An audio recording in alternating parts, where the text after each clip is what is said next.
Hello friends, आप सभी का स्वागत करते हैं हमारे चैनल पर। तो आप सभी देख रहे हैं सीज़न 2 दर्द से मोहब्बत भाग 3। तो आज हमारा भाग 3 है फ्रेंड्स। प्लीज़ आप सब लोग ढेर सारा प्यार और सपोर्ट इस चैनल को भी दीजिएगा। अब तक आप सबने पढ़ा था, धनराज ने गाड़ी एक पहाड़ी के पास आकर रोकी। संजय बोलता है कि यही पहाड़ी है ना। धनराज ने भी थोड़ा सा गुस्से में संजय की तरफ घूर कर देखा और कहा कि हाँ भाई मेरे, यही पहाड़ी है, यही सारी पहाड़ियाँ हैं, समझे तू। संजय बोलता है कि यार उसने तो मगर काली पहाड़ी कहा था। धनराज ने इरिटेट होते हुए कहा कि मेरे भाई, काली पीली नीली सफ़ेद जो भी है ना, यही पहाड़ी है। इसके अलावा मुझे कोई भी पहाड़ी नहीं पता है। अब जो भी करना है यहीं पर करना है तुझे। तो चलिए देखते हैं अब आगे इस कहानी में क्या होता है। संजय बोलता है कि यार एक पहाड़ी तो बानगढ़ के पास भी है ना, वहाँ पर भी तो जा सकता है वो। धनराज भी अब बहुत ही ज़्यादा इरिटेट हो चुका था। उसने भी दांत पीसते हुए कहा कि अब वो 10 लाख के लिए हमें बानगढ़ बुलाएगा क्या यार। अभी इसी पहाड़ी के पीछे ही बात कर रहा होगा वो, समझा तू उतर गाड़ी से पहले। संजय ने भी हाँ में अपनी गर्दन हिलाई और फिर बैग लेकर गाड़ी से उतर गया और धनराज भी उसके साथ में ही उतर जाता है। दोनों ही अब शाम के वक्त पहाड़ी के पास में खड़े हुए थे, लेकिन अभी तक कोई भी पैसे लेने के लिए वहां पर नहीं आया था। धनराज बोलता है कि वो पैसे लेने के लिए आएगा भी या फिर नहीं। संजय ने कहा कि हाँ हाँ, तेरे सामने ही दोबारा फोन आया था कि नहीं, पता नहीं क्यों नहीं आ रहा है अभी तक। देखते हैं, कोई ना कोई तो आ ही जाएगा ना जरूर। धनराज ने कहा कि मैं अब उसे कह रहा हूँ यार, तेरे और संध्या के बीच में ऐसा कुछ भी नहीं हुआ है जिसके लिए तू इतना ज्यादा परेशान हो रहा है। संजय ने भी शक भरी नजर से धनराज की तरफ घूरकर देखा और कहा कि तुझे कैसे पता कि हम दोनों के बीच में कुछ नहीं हुआ है। धनराज ने कहा कि छोड़ना यार, क्या बोलूं मैं, अब रहने दे दे अब तू उसे पैसे आता ही होगा। तभी दो आदमी जिन्होंने अभी चेहरे पर मास्क लगाया हुआ था वो पहाड़ी के ऊपर दिखाई देते हैं। उन्होंने धनराज और संजय को हाथ से इशारा किया और फिर शायद अपने पास बुलाना चाहते थे। धनराज और संजय दोनों ही अब पहाड़ी के ऊपर चढ़कर उन दोनों ही आदमियों के पास पहुंच गए थे। बहुत ही तेज हवा चल रही थी और बहुत ही ज्यादा सन्नाटा था। संजय बोलता है कि मुझे पहले क्लिप दे दो। उनमें से एक मास्क मैन बोलता है कि बैग यहीं पर छोड़ो और चले जाओ, क्लिप हम तुम्हें दे देंगे या फिर डिस्ट्रॉय कर देंगे। संजय ने भी ना में अपनी गर्दन हिलाते हुए कहा कि पहले मुझे क्लिप दो, मेरे हाथों में क्लिप चाहिए मुझे, मोबाइल लैपटॉप पेन ड्राइव जिसमें भी है तुम्हारे पास वो क्लिप, पहले वो क्लिप मुझे दो, तभी ही मैं तुम्हें ये पैसे दूंगा। मैं कैसे मान लूं कि पैसे लेने के बाद तुम उस वीडियो को मीडिया में नहीं दोगे या फिर उसे डिस्ट्रॉय कर दोगे। वो मास्क मैन बोलता है कि मैंने कह दिया है ना कि क्लिप मीडिया में नहीं दी जाएगी तो मतलब नहीं दी जाएगी। इतना कहकर वो सामने रखे बैग को उठाने लगता है, लेकिन वो बैग अभी कुछ भी छू पाता उससे पहले ही संजय ने उसका हाथ वहीं पर पकड़ लिया और फिर अगले ही पल उसके हाथ को मरोड़ते हुए गुस्से से बोलता है कि मैं फाइट करना नहीं चाहता हूँ, बिल्कुल भी नहीं पसंद है मुझे फाइट करना, ना ही मैं तुमसे यहाँ पर लड़ना चाहता हूँ, ना ही मैं तुमसे कोई भी दुश्मनी लेना चाहता हूँ। एक लड़की की इज्जत का सवाल है, वरना तुम्हारी इतनी हिम्मत नहीं है कि तुम संजय प्रताप सिंह को ब्लैकमेल कर सको, समझे तुम। मुझे किसी से भी डर नहीं लगता है, अब चुपचाप से मुझे वो क्लिप दे दो। इतने में ही दूसरे मास्क मैन ने भी संजय को मारना चाहा, लेकिन धनराज ने उसका गला वहीं पर पकड़ लिया और उसे जोर से पटक दिया। दोनों में ही अब फाइटिंग शुरू होने लगी थी। अब वहां पर बहुत ज्यादा फाइटिंग होने लगी। संजय और धनराज ने उन दोनों ही लड़कों को बहुत ज्यादा मारा था। बार बार उनसे वो क्लिप मांग रहे थे, लेकिन वो दोनों लड़के भी अब क्लिप देने के लिए तैयार नहीं थे। जैसे ही संजय ने उसका मास्क हटाने लगा, उस आदमी ने संजय के सीने पर जोर से हाथ रखकर उसे धक्का दे दिया और फिर वहां से जल्दी जल्दी से भाग जाता है। धनराज ने उसे दूसरे लड़के को मारना चाहा तो उसने भी अब जमीन पर पड़ी हुई मिट्टी उठाकर धनराज की आंखों में डाल दी और वो भी वहां से भाग जाता है। दोनों ही लड़के वहां से भाग गए थे और फिर दोनों लड़कों के जाने के बाद संजय ने काफी ज्यादा गुस्से में अपने हाथ को झटकते हुए बड़बड़ाते हुए कहा कि साले साले क्लिप भी ले गए साथ में, अब क्या करूं मैं, अब कैसे बचाऊं मैं संध्या की इज्जत को, क्या होगा भगवान ही जाने। धनराज ने कहा कि यार करना क्या है, कुछ भी नहीं है, मैं कह रहा हूँ ना उस क्लिप में कुछ भी नहीं था, कुछ भी नहीं। मुझे यकीन नहीं है क्या कि तूने उस लड़की के साथ कुछ भी नहीं किया है, मुझे यकीन है तुझ पर, तू क्यों नहीं समझ रहा है। संजय बोलता है कि यार तू समझ नहीं रहा है, चिंगारी से ही तो आग लगती है, जरा सी चिंगारी हो गई ना तो फिर मीडिया वाले उसे आग बनाकर दुनिया वालों के सामने पेश कर देंगे और फिर संध्या की इज्जत का क्या होगा, धज्जियां उड़ जाएंगी उसकी इज्जत की। इतना कहकर संजय ने भी अब बैग उठाया और फिर धनराज के साथ वहां से वापस आ जाता है। लेकिन जब धनराज और संजय दोनों ही प्रताप हाउस पहुंचे तो उनकी आंखें हैरानी से फैल गई थी।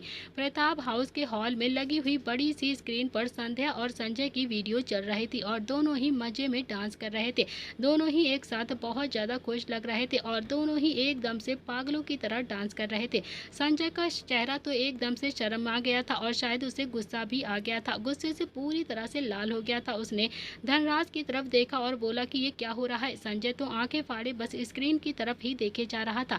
स्क्रीन पर संध्या और संजय दोनों की ही मस्ती में डांस हो रहे थे। पीछे बैकग्राउंड में एक गाना चल रहा था। दोनों ही रिदम में रिदम मिलाकर नाच रहे थे। दोनों ही मस्ती में थे, बहुत ज्यादा खुश लग रहे थे, लेकिन दोनों ही डांस करते हुए बहुत ज्यादा अच्छे भी लग रहे थे। ओए होए ओए होए ओए होए। संध्या डांस करते हुए संजय के पास आती है और फिर गाना गुनगुनाते हुए फिर से बोलती है। संजय की टाई पकड़कर वो अपनी तरफ खींचने लगती है और फिर संजय भी मुस्कुराकर उसके करीब जाकर डांस करने लगता है। ओ हो एक लैंदे मैनू बंगला मुंडिया, एक लैंदे मैनू कार विच मैनू तू चाहिदा बंगलो विच तेरा प्यार चाहिदा, कार विच मैनू तू चाहिदा। अभी भी संध्या बहुत ही ज्यादा मस्ती से डांस कर रही थी और गाने को गुनगुना रही थी। बंगलो विच तेरा प्यार चाहिए, कार विच मैनू तू चाहिदा बंगलो विच तेरा प्यार वे। संजय ने भी अब संध्या का हाथ पकड़कर उसे अपनी तरफ खींचा और फिर उसे गोल गोल घुमाता हुआ वो भी गाना गुनगुनाने लगता है। आज संजय पूरे फुल ऑन मस्ती में था। वो भी एकदम से भूल चुका था कि अभी वो क्या कर रहा है और किसके साथ कर रहा है। वो भी अब गाना गुनगुनाने लगता है। ओ 10 कहड़ी दी चाहिए कार बलिए, मैनू आ पसंद जुगियार बलिए, बंगलो मिलूंगा तेरी मर्जी दा, मेरी मर्जी दा चाहिदा प्यार बलिए। संजय तो अब आंखें फाड़ी स्क्रीन को ही देखे जा रहा था। उसे तो अपनी आंखों पर यकीन ही नहीं हो रहा था। वो बहुत ही ज्यादा शॉक्ड हो चुका था। तभी उसका ध्यान नील और अपनी माँ की तरफ जाता है, पर वो दोनों भी अब डांस कर रहे थे। इस नज़ारे को देखकर तो संजय और भी ज्यादा हैरान हो गया था। उसके चेहरे पर हल्का हल्का पसीना आ गया था। दादाजी भी खड़े हुए थे और चंद्रकला के साथ वो भी थोड़ा सा मटक रहे थे। अब तो संजय का मन ऐसा हो रहा था कि जैसे कहीं चला जाए, अपना सिर अभी जाकर फोड़ ले। क्या फैमिली थी संजय की, कमाल की फैमिली थी संजय की। तो वहीं धनराज, उसे तो बहुत ही ज्यादा हंसी आ रही थी। उसने तो ये नज़ारा 2 बार देख लिया था। और फिर जितना भी चंद्रकला ने दिग्विजय जी की बाजू पकड़ते हुए कहा कि संजय के पिताजी ढंग से नाचिए ना, ऐसे करके नाचिए जैसे हमारा नील नाच रहा है। आपको ना बिल्कुल भी नाचना नहीं आता है। देखो ना मेरा पोता कैसे नाच रहा है। दिग्विजय सिंह जी भी अब अपनी गुलाबों की बात को कैसे टाल सकते थे, खासकर अपने चांद की बात तो वो कभी भी नहीं टालते थे। उन्होंने भी अब जैसे नील डांस कर रहा था वैसे ही डांस करना शुरू कर दिया था। दोनों ही बाबा पोते बहुत ही फनी लग रहे थे। दोनों ही मस्त डांस कर रहे थे। वहीं संजय के तो बहुत ही ज्यादा हैरानी से ठिकाना ही नहीं था। उसने भी हैरान होकर धनराज की तरफ देखा और बोलता है कि यार सीरियसली ये मेरी ही फैमिली है, ये सच में मेरी फैमिली है। तो धनराज ने भी हल्की सी हाँ में अपनी गर्दन हिला दी और फिर तभी चंद्रकला का ध्यान अब संजय पर जाता है। वो संजय के पास आती हैं और फिर उसकी नज़र उतारते हुए बहुत ही प्यार से बोलती हैं कि हे भगवान, मुझे तो पता ही नहीं था कि मेरा बेटा इतना अच्छा डांस भी करता है। सच में तेरा डांस देखकर तो बहुत ज़्यादा खुशी हो रही है। देख जरा ना कितने अच्छे से ठुमके मारता है तू, देख ना जल्दी से। जब तू नाचने के लिए कहती हूँ ना तुझसे, तब तो तू मना कर देता है कि मुझे नाचना नहीं आता है। जब नील हुआ तब भी तू नहीं नाचा था। पार्टी वार्टी में भी कभी जाता है तो तब भी तुझे सब नाचने के लिए कहते हैं, पर तू तब भी मना कर देता है। और यहाँ पर देख कैसे इस हीरोइन सी लड़की के साथ मटक रहा है। तू देख ना कैसे मटका रहा है अपनी कमर को। हाय कितने अच्छे लग रहे हो तुम दोनों एक साथ में मटकते हुए। संजय की आंखें तो अब हैरानी से फैलती जा रही थी और फिर उसने भी अपने दोनों ही हाथ अपनी माँ की तरफ प्यार से बढ़ाए और उनका चेहरा अपने हाथों में भरकर उसे हिलाते हुए बोलता है कि माँ होश में आओ, आप होश में आओ, तुम्हारा बेटा बदनाम हो गया है, बदनाम। ये किसी फिल्म की शूटिंग नहीं हो रही है। चंद्रकला ने भी अब संजय के हाथों को झटक कर कहा कि चल पागल, बदनाम क्यों होगा, बदनाम कैसे हो गया तू, मेरा बेटा कभी भी बदनाम नहीं हो सकता, समझा तू। संजय बोलता है कि अरे माँ तुम समझ नहीं रही हो, ये सिर्फ तुम नहीं देख रही हो, पूरा राजस्थान देख रहा है, पूरा राजस्थान। सब ना जाने मेरे बारे में अब क्या सोचेंगे। और तभी धनराज बोलता है कि पूरा राजस्थान नहीं, पूरा भारत देख रहा है, समझा तू।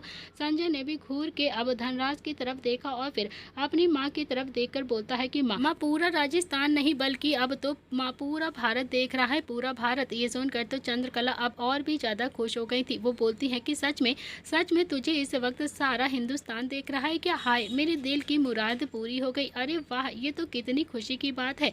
रुक मैं तेरे पापा को बताती हूँ, अभी वो भी ना बहुत ज्यादा खुश हो जाएंगे। इतना कहकर उसने दिग्विजय सिंह जी की तरफ देखा और उन्हें आवाज देते हुए बोलती है कि सुन रहे हो संजय के पिताजी, आप ये वीडियो पूरा हिंदुस्तान देख रहा है, सब लोग देख रहे हैं हमारे बेटे को। कितनी अच्छी बात है ना, हमारे बेटे का डांस सब देख रहे हैं, कितना ज़्यादा मज़ा आ रहा होगा सबको। मैं तो बहुत ज़्यादा खुश हूँ, बहुत ही ज़्यादा खुश। संजय ने अब धनराज की तरफ देखा और बोलता है कि यार ऐसी फैमिली होती है क्या, ऐसी फैमिली है मेरी। हे भगवान, ये कुछ समझ क्यों नहीं रही है, क्यों नहीं समझ रहे हैं मेरे फैमिली वाले। और इतने में ही नील नाचता हुआ संजय के पास आता है और बोलता है कि अच्छा पापा, मुझे तो मना कर रहे थे आप, और अब देखो कैसे आप इन आंटी के साथ मटक रहे हो, कितना ज़्यादा मटक रहे हो। क्या ज़रूरत थी मेरे बिना मटकने की? कितना अच्छा होता ना कि मैं भी वहाँ पर होता और फिर मैं भी आंटी की तरह बेड पर चढ़कर ऐसे ही डांस करता, मुझे भी एक बंगला गाड़ी दिला देते, कितना ज़्यादा मज़ा आता पापा। संजय ने थोड़ा सा गुस्से में घूर कर नील की तरफ देखा और मुंह पर हाथ रखा और बोलता है कि अरे तू तो चुप ही हो जा, समझा तू। फिर उसने अभी रिमोट उठाया और टीवी को बंद कर दिया और फिर अपने मम्मी पापा की तरफ देखकर बोलता है कि माँ आप तो भोली हो, आपको तो दुनियादारी की बिल्कुल भी समझ नहीं है। लेकिन पापा आप तो सब कुछ जानते हो ना, मेरी इमेज खराब हो रही है, मैं पूरी दुनिया में बदनाम हो रहा हूँ, सब ना जाने मेरे बारे में क्या क्या बातें कर रहे होंगे। दिग्विजय सिंह जी भी बड़ी ही मासूमियत के साथ बोलते हैं कि अरे इसमें इमेज कैसे खराब हो गई तेरी, नाचना क्या पाप है? कोई पाप नहीं होता है नाचना। अब तो संजय का मन ऐसा हो रहा था कि अपना सिर दीवार पर जोर से मार ले। उसने भी अपने पापा की तरफ देखकर थोड़ा सा गुस्से से कहा कि अरे पापा आप समझ क्यों नहीं रहे हो, आपको तो ये सारी चीज़ें समझनी चाहिए। मैं अकेला नहीं नाच रहा हूँ, इस लड़की के साथ नाच रहा हूँ, इस लड़की के साथ। और तभी चंद्रकला जी बोलती हैं कि हाँ, कौन है ये लड़की, बता ना, तेरी गर्लफ्रेंड है क्या? देख कोई बात नहीं, अगर ये तेरी गर्लफ्रेंड है, तू अगर हमें सच सच बता देगा ना तो फिर हम तुझ पर जरा सा भी गुस्सा नहीं करेंगे। तेरी गर्लफ्रेंड है ना, बता ना हमें कि ये तेरी गर्लफ्रेंड है। तू हमें कल मिलवा दे इस लड़की से। अरे कल ही सगाई कर लेते हैं ना इस लड़की के साथ और फिर आने वाली एकादशी को तेरी शादी करवा देंगे इस लड़की के साथ।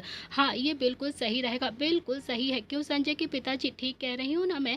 संजय के पिताजी ने तो अब अपना चश्मा ठीक करते हुए कहा कि अरे मेरे चांद, तुम तो कभी गलत कहती ही नहीं हो, तुम जैसा ठीक समझो, मैं तो तुम्हारे साथ हूँ, जो कह रही हूँ ना सब कुछ ठीक है।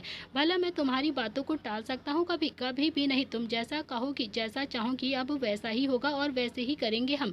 संजय ने भी हैरानी से अपने माँ पापा को देखा और फिर बोलता है कि पापा प्लीज अब मेरी लाइफ को और ज्यादा कॉम्प्लिकेटेड क्यों कर रहे हो आप लोग, क्यों करने पर तुले हो और भी ज्यादा परेशान मुझे। और तभी बाहर से वॉचमैन आता है और फिर बोलता है कि संजय भैया बाहर मीडिया वाले आए हैं। और ये सुनकर तो संजय का दिमाग अब और भी ज़्यादा खराब हो गया था, उसे बहुत ही ज़्यादा गुस्सा आने लगा था।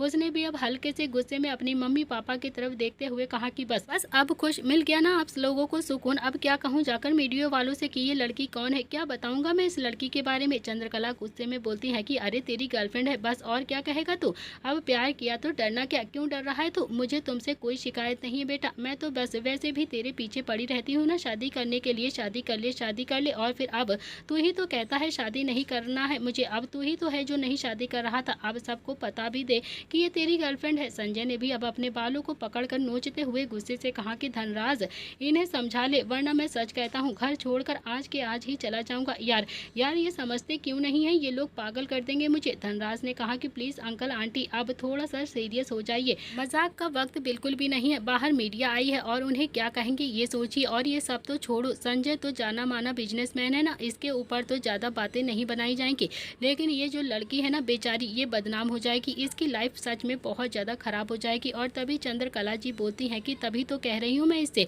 कि ये लड़की बदनाम ना हो, इसीलिए सबके सामने ये कह दे जाकर कि तू इससे शादी करेगा और तेरी होने वाली बीवी है ये, ना ये लड़की बदनाम होगी और ना ही दुनिया वालों को कुछ पता चलेगा। संजय ने थोड़ा सा गुस्से में चंद्रकला की तरफ देखा और बोलता है कि माँ बहती गंगा में हाथ मत धो आप, मैं जानता हूँ आप जानबूझकर ये बोल रही हो, अपना उल्लू सीधा मत करो आप, मैं कोई शादी वादी नहीं करने वाला हूँ, समझी आप। मैं बाहर जाकर साफ साफ बता देता हूँ कि मेरा और संध्या का कोई भी रिश्ता नहीं है, बस और कुछ नहीं पता है मुझे, हम लोग ड्रिंक में थे और फिर ये सब कुछ हो गया। इतना कहकर वो एकदम से बाहर की तरफ बढ़ता है तो दिग्विजय सिंह जी ने भी हाथ पकड़कर उसे रोकते हुए कहा कि पागल हो गया है क्या तू संजय, तू जानता भी है मीडिया वाले मसाला लगाकर सारी दुनिया वालों को दिखाएंगे, फिर तू क्या करेगा, क्या करेगा? तू कुछ भी नहीं कर पाएगा, खुद भी बदनाम हो जाएगा और फिर संध्या को भी बदनाम कर देगा। अरे तू तो लड़का है, बच भी जाएगा, लेकिन उस लड़की का क्या, बेचारी उसकी क्या गलती है इसमें? तू ना एक काम कर, जाकर सबको ये कह दे कि वो तेरी गर्लफ्रेंड है, बस बात खत्म हो जाएगी। संजय ने थोड़ा सा गुस्से में अपने पापा की तरफ देखा और कहा कि पापा बस बहुत हुआ, मैं अपनी इमेज बचाने के चक्कर में किसी भी लड़की की जिंदगी नहीं खराब कर सकता हूँ, मैं किसी की भी जिंदगी नहीं खराब करूँगा। चंद्रकला बोलती है कि अच्छा अगर तू किसी की जिंदगी खराब नहीं कर सकता है तो ठीक है ना, फिर उससे शादी कर ले, क्यों नहीं कर लेता है तो उस लड़की से शादी, बदनाम तो वो वैसे भी हो गई है, उससे शादी करके उसकी इज्जत वापस कर देना, क्यों नहीं कर देता है तू ऐसा। संजय ने भी गुस्से में धनराज की तरफ घूर कर देखा, जैसे कहना चाहता हो कि यार मैं क्या करूं, बचा ले मुझे। धनराज ने भी अब संजय की बाजू पकड़ी और फिर उसे घर से बाहर लेकर आ जाता है। वो इस वक्त गार्डन में खड़ा हुआ था। धनराज बोलता है कि देख अंकल आंटी तेरे पीछे वैसे भी पड़े हैं कि तू शादी कर ले। संध्या से अच्छी लड़की तुझे कहीं भी नहीं मिलेगी। संध्या सच में बहुत ही अच्छी लड़की है और वैसे भी बाहर मीडिया तेरी इज्जत उतारने के लिए पहले से ही खड़ी है। अब सोचना तुझे है कि तुझे क्या करना है, शादी कर ले, संध्या से अच्छी लड़की है वो। संजय बोलता है कि यार तू समझ नहीं रहा है, मैं सारी जिंदगी उस लड़की से प्यार नहीं कर पाऊंगा, कभी भी उसे एक्सेप्ट नहीं कर पाऊंगा। धनराज ने कहा कि ये बाद की बातें हैं यार, फिलहाल तो अभी ये सोच ले कि तेरी और उसकी इज्जत कैसे बचेगी। तेरी और उसकी शादी हो जाएगी तो तेरी बदनामी होने से बच जाएगी। प्लीज जाकर बोल दे बाहर कि तू संध्या से शादी करेगा और वो तेरी गर्लफ्रेंड है। संजय काफी ज्यादा इरिटेट होता हुआ बोलता है कि तू मुझे फंसा रहा है यार धनराज। धनराज ने कहा कि अच्छा ठीक है, मत करना तू संध्या के साथ शादी, अगर तू नहीं करना चाहता है। बस कुछ दिनों के बाद मीडिया वालों से ये बोल देना कि तेरा और उसका ब्रेकअप हो गया है। अब तो ठीक है ना, अब तो जाकर तू बोल सकता है, अब जाकर ये डिक्लेयर कर दे कि तेरी और संध्या की शादी हो रही है, समझा तू। तो संजय को अब धनराज की बातें बिल्कुल सही लग रही थी। वैसे भी धनराज ने आज तक संजय को गलत एडवाइस कभी भी नहीं दी थी और फिर आज भी वो गलत एडवाइस उसे नहीं दे रहा था। धनराज अच्छे से जानता था कि वो गलत कर रहा है, लेकिन इस गलत में भी वो संजय के लिए ही कोई भलाई छुपा रहा था, क्योंकि वो जानता था कि संध्या अगर संजय की जिंदगी में आ जाएगी तो संजय पहले की तरह अपनी जिंदगी जीने लगेगा। कोई बेकार लड़की प्रताप हाउस में आकर राज करे, इससे तो अच्छा है कि संध्या आकर नील को संभाल ले और प्रताप हाउस में आराम से रहे और संजय के साथ खुश रहे। संजय ने एक गहरी सांस ली और फिर गार्डन के पार करता हुआ मेन गेट तक आ जाता है, जहाँ पर बहुत सारे मीडिया वाले खड़े हुए थे। संजय ने सबकी तरफ देखा और कहा कि आप लोग यहाँ पर क्यों आए हैं।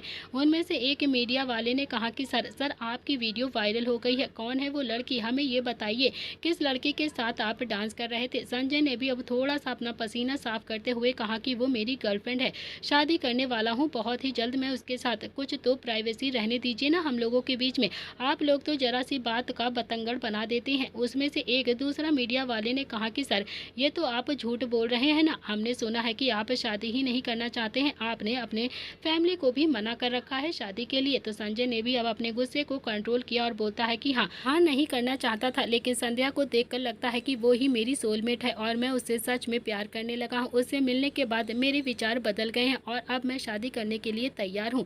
एक तीसरे मीडिया वाले ने कहा कि लेकिन सर हमने सुना है कि संध्या को आपकी कंपनी ज्वाइन किए हुए बस 2 ही महीने हुए हैं, आपको लगता है कि 2 ही महीने में वो आपकी सोलमेट बनने के लिए सही लड़की है? क्या आप सही डिसीजन ले रहे हैं अपनी लाइफ का? क्या सच में आप संध्या के साथ शादी करेंगे? तो संजय ने उस मीडिया वाले की तरफ घूर कर देखा और कहा कि मैं संध्या को 2 महीने से नहीं जानता हूँ, 2 सालों से जानता हूँ, समझे तुम। एक तीसरे मीडिया वाले ने फिर से कहा कि सर आप शादी कब कर रहे हैं संध्या जी के साथ? तो संजय ने भी अब थोड़ा सा इरिटेट होकर कहा कि जब शादी करूंगा आप सबको बता दूंगा।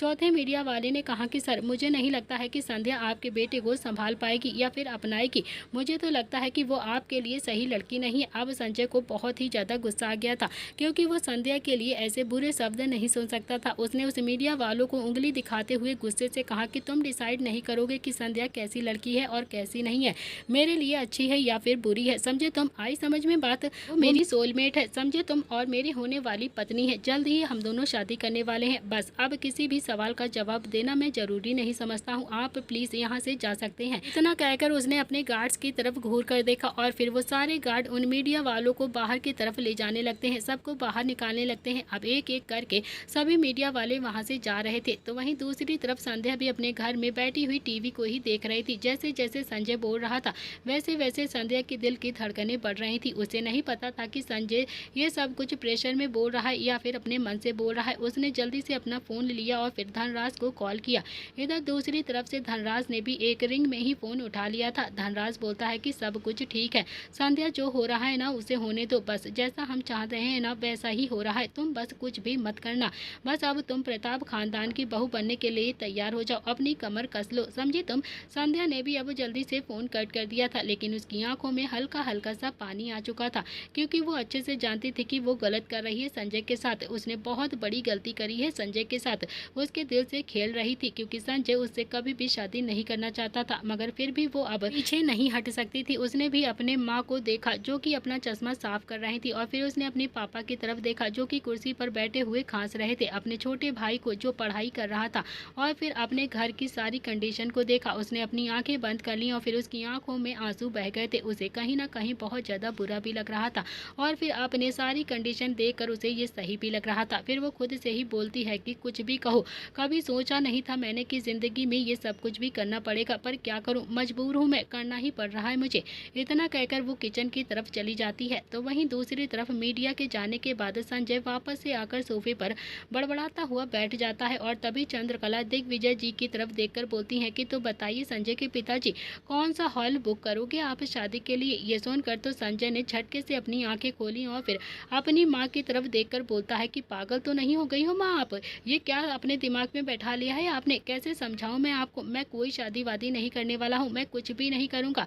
चंद्रकला ने भी थोड़ा सा मुँह बनाते हुए कहा कि भला ये क्या बात हुई तेरी, ये क्या बात है तेरी, तू कितना ज़्यादा बदतमीज हो गया है, दुनिया वालों के सामने अभी शादी को डिक्लेयर कर दिया है तूने और फिर अब तू कह रहा है कि तू शादी नहीं करेगा, कितना ज़्यादा बदतमीज हो गया है तू। क्या सोचेंगे मीडिया वाले, क्या रह जाएगी हमारी इज्जत मीडिया वालों के सामने, तुझे तो हमारी इज्जत की जरा सी परवाह ही नहीं है, धज्जियां उड़ाकर रख दी हैं तूने हमारी इज्जत की। संजय के पिताजी, मैं तो बस पहले ही कहती हूँ कि ये लड़का किसी दिन हमारी इज्जत को दाग लगाएगा, जरूर दाग लगा देगा, इसने दाग लगा ही दिया है हमारी इज्जत पर। हे भगवान, क्या इज्जत रह गई है अब मेरी इस घर में, हे भगवान क्या करूँ मैं इस लड़के का, हमारी बेइज्जती करवाने पर तुला हुआ है ये, पता नहीं क्यों। संजय तो आंखें फाड़े बस चंद्रकला को ही देखे जा रहा था। इतने में ही नील भी थोड़ा सा मुंह बनाकर धनराज की गोद में जाकर बैठ गया था और बोलता है कि अंकल अंकल, अब तो मेरी इज्जत की भी बात आ गई है, अब तो मेरी इज्जत पर बात आ गई है, पापा को तो मेरी इज्जत की भी परवाह नहीं है, बिल्कुल भी परवाह नहीं करते हैं ये अपनी बेटे की। मैंने भी अपनी फ्रेंड सर्कल में ये बोल दिया है कि मेरी नई मम्मी आने वाली है और अब पापा संध्या आंटी से शादी नहीं करेंगे तो फिर मेरी नई मम्मी कैसे आएंगी, मेरी इज्जत की तो धज्जियां उड़ जाएंगी ना अपने फ्रेंड के सामने। संजय ने हैरानी से नील की तरफ घूरकर देखा और कहा कि अबे अबे तुझे 2 दिन स्कूल गए हुए नहीं हुए और तेरा फ्रेंड सर्कल भी बन गया, बदतमीज कहीं का। नील ने भी अब संजय की तरफ से अपना मुंह फेर कर धनराज की तरफ देखा और कहा कि हाँ अंकल, मेरी एक फ्रेंड बनी है, बहुत अच्छी है, क्या नाम है उसका, जिया। नील के मुंह से जिया सुनकर संजय और धनराज दोनों को ही एकदम से हंसी आ गई और दोनों ही हंसने लगे थे। नील दोनों को देखकर बोलता है कि हंसने वाली बात नहीं है, आप लोग हंस क्यों रहे हो मेरी बात पर, अगर पापा ने संध्या आंटी से शादी नहीं की ना तो फिर मेरी इज्जत की वाट लग जाएगी, पागल हो जाऊंगा मैं, मेरी इज्जत अगर गई ना तो फिर मैं ना इस घर से चला जाऊंगा, बहुत ज्यादा गुस्सा हो जाऊंगा। संजय तो आंखें फाड़े बस अपने बच्चों को ही देखे जा रहा था और फिर धनराज बोलता है कि यार तू बोलता रहता है ना, वाट लग जाएगी वाट लग जाएगी, ये भी अब ऐसे ही बोलेगा, पूरे सीजन बोलेगा ये कि वाट लग जाएगी। संजय ने भी अब नील की तरफ देखा और फिर उसे अपने पास आने का इशारा किया और नील भी अब धनराज की गोद से उतरकर सीधा संजय के पास से चला जाता है। संजय बहुत ही प्यार से बोलता है कि नील मेरी बात सुनो बेटा प्लीज, कोई शादी नहीं होगी, कोई भी नई मम्मी नहीं आएगी घर पर, किसी की भी शादी नहीं हो रही है, समझे तुम, मैंने तुमसे बताया था ना कि नई मम्मी बम लाल कर देती है और चूहे वाले कमरे में भी बंद कर देगी, तुम्हें खाना भी नहीं देगी, बहुत ज्यादा पिटाई करेगी तुम्हारी नई मम्मी। नील ने थोड़ा सा गुस्से में संजय की तरफ घूर कर देखा और फिर अपनी मुंडी घुमाकर धनराज की तरफ देखा।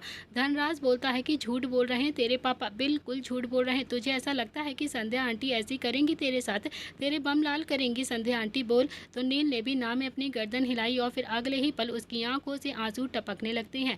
वो रोते रोते बोलता है कि आपको तो फिक्र ही नहीं है मेरी इज्जत की, बिल्कुल भी फिक्र नहीं करते हो आप अपने बेटे की इज्जत की, मेरी इज्जत खराब हो जाएगी, इस घर में मेरी कोई सुनता ही नहीं है, सब मुझे पागल समझते हैं, सब चाहते हैं कि जिया के सामने मेरी बेइज्जती हो जाए, जिया के सामने मेरी इज्जत की वाट लग जाए, जिया के मम्मी भी है और पापा भी है मगर मेरे सिर्फ पापा है, मेरी मम्मी नहीं है। ये कहते कहते नील रोने लगता है और फिर वो सोफे पर जाकर फैल जाता है, अपने हाथ पैर इधर उधर मारने लगता है और चिल्ला चिल्ला कर अपनी बातें बोल रहा था और जोर जोर से रो रहा था, आंखों में आंसू तो झरने की तरह बह रहे थे। चंद्रकला जी ने भी गुस्से में संजय की तरफ घूरकर देखा और बोलती हैं कि शादी नहीं करनी है तो मत कर, तू मेरे नील को परेशान मत कर आकर, समझा तू, इसे ही देख कर तो मैं जी रही हूँ, तुझे नहीं पता है कि मेरे अंदर तो सांसें ही नहीं बची हैं, सिर्फ मेरा बेटा है जिसे मैं देख कर जीती हूँ, समझा तू। तुझे क्या लगता है कि अनीता के जाने का दुख बस तुझे ही है, हमें नहीं है, हमें भी उतना ही ज्यादा दुख है जितना कि तुझे है, लेकिन तू नहीं समझता है, बिल्कुल भी नहीं समझता है। इतना कहकर वो नील के पास आती हैं और फिर उसके सिर पर प्यार से हाथ फेरने लगती हैं। तो नील अब और भी ज्यादा तेज तेज चिल्लाता हुआ बोलता है कि मेरी इज्जत की फिक्र नहीं है, नील की इज्जत ही नहीं है, नील की कोई वैल्यू ही नहीं है। चंद्रकला, मेरी इज्जत का क्या क्या होगा, मेरी इज्जत का, मेरी इज्जत की वाट लग जाएगी जिया के सामने, जिया कभी भी मुझे अच्छा दोस्त नहीं बनाएगी, कभी भी मेरी इज्जत नहीं करेगी। ये कहते कहते नील अब और भी तेज तेज रोने लगता है और फिर आखिरकार चंद्रकला ने भी नील की कमर पर हल्का सा हाथ मार कर कहा कि बस बस करना, क्यों इतनी ज़्यादा एक्टिंग करता है तू, क्यों इतना ज़्यादा नौटंकी कर रहा है तू। ये सुनकर तो नील भी अब उठकर बैठ गया था और फिर अपने आंसुओं को पोंछता हुआ बोलता है कि अरे चंद्रकला, एक्टिंग नहीं कर रहा हूँ, सच कह रहा हूँ, सच कह रहा हूँ। इज्जत का है, इज्जत का क्या, बस तुम्हारी ही खराब होगी क्या, इज्जत तो मेरी भी खराब होगी ना, है ना दादू, मेरी भी तो इज्जत खराब हो जाएगी जिया के सामने। दादाजी ने भी अब नील की तरफ देखा और हाँ में अपनी गर्दन हिला दी। अगले ही पल नील फिर से सोफे पर आकर लेट गया और फिर अपने हाथ पैर मारना फिर से स्टार्ट कर देता है। संजय खड़े होकर बोलता है कि मैं तो बस इस घर में पागल हो जाऊंगा, पागल, सब के सब मुझे पागल कर दोगे, छोटे से लेकर बड़े तक बस मुझे ही मैनिपुलेट करते हो और मेरा ही ब्रेन वॉश करते हो। तभी चंद्रकला बोलती है कि संजय तू दूर हो जा मेरी नज़रों से, समझा, तू, तेरी वजह से ही उस लड़की की इज्जत पर दाव लग गया है और फिर अब तू अपनी बातों से पलट रहा है, कितना ज़्यादा बदतमीज़ है, मुझे नहीं लगता है कि तू मेरा बेटा है। धनराज ने भी एक नज़र संजय की तरफ देखा तो आखिरकार संजय ने भी अब पैर पटकते हुए कहा कि ठीक है, जैसा करना है कर लो, जैसा करना चाहते हो सब लोग कर लो, लेकिन उसके बाद ये बिल्कुल भी गलती से भी मत कहना कि संध्या को लेकर हनीमून पर चला जा या फिर संध्या को लेकर डेट पर चला जा। मैं सच कहता हूँ शादी कर लूंगा संध्या से, लेकिन प्यार की उम्मीद मत करना मुझसे। इतना कहकर वो नील के पास आता है और फिर थोड़ा सा उसके बम्ब पर एक हाथ मारकर बोलता है कि और हाँ तू ना थोड़ी नौटंकी कम ही किया कर, बहुत ही ज्यादा नौटंकी करने लगा है तू, आया बड़ा, जिया के सामने तेरी इज्जत की वाट लग जाएगी, तेरी बेइज्जती हो जाएगी, बदतमीज कहीं का, बहुत ज्यादा इज्जत बन गई है तेरी फ्रेंड सर्कल में।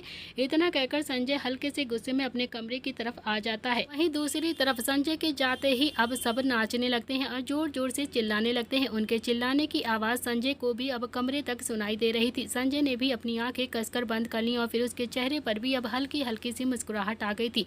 वो बड़बड़ाते हुए बोलता है कि माय गॉड, क्या फैमिली है मेरी, बिल्कुल पागल फैमिली है। दोस्तों इसी के साथ इस कहानी का आज का एपिसोड यहाँ पर समाप्त हो रहा है। कैसा लगा आपको आज का एपिसोड, प्लीज़ कमेंट करके ज़रूर बताइएगा। आज के लिए इतना ही, मिलते हैं इस कहानी के नेक्स्ट पार्ट में। Thank you friends.